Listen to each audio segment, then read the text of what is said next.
My name's Nobels. I'm a resident of Dodge Cove. I've lived here for 32 years, raised my children here, my wife and I, and we've made our home here, and we have every intention to live out the rest of our lives here. For many years, well, only until the most recent past, we in this country have sort of viewed our resources as something to benefit Canadians directly.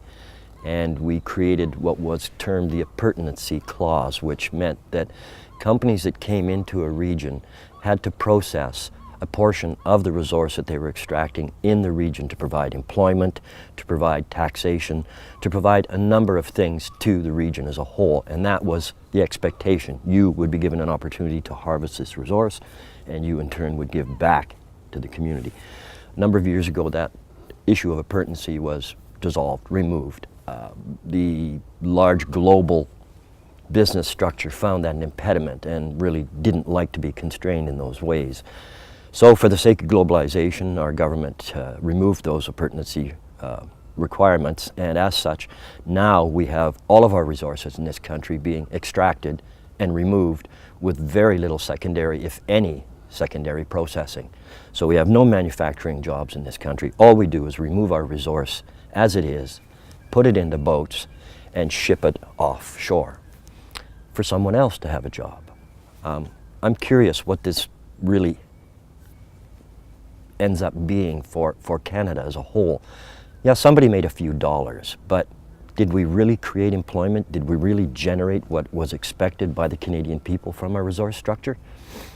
I think it's time that we woke up and began to understand that we own these resources. These are our resources. Our governments tend to think of these resources as theirs. Well, no, these are the resources of the people of Canada. Our governments were elected to administer those resources in a responsible fashion. In my mind, that has not taken place. As a matter of fact, they've been extremely irresponsible. They have managed to get the least amount for this resource possible. We're giving it away. As a matter of fact, we're paying these people to come and take it.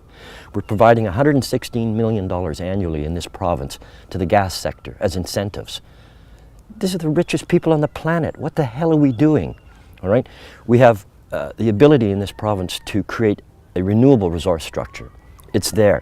But are we creating any incentives for this? Are we providing things to take us in a direction that we know is sustainable and is the right thing to do?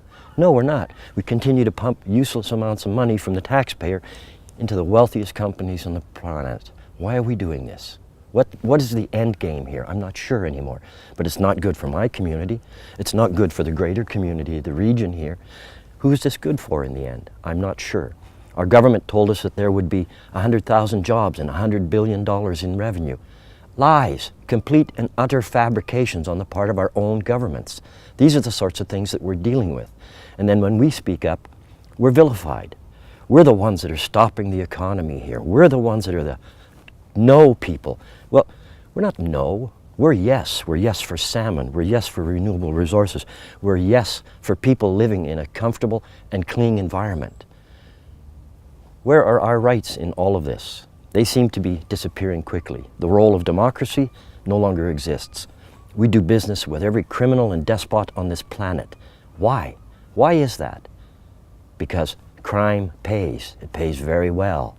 And unfortunately, many of our people have found that that's the best route to go if you want to line your pockets and make yourself wealthy.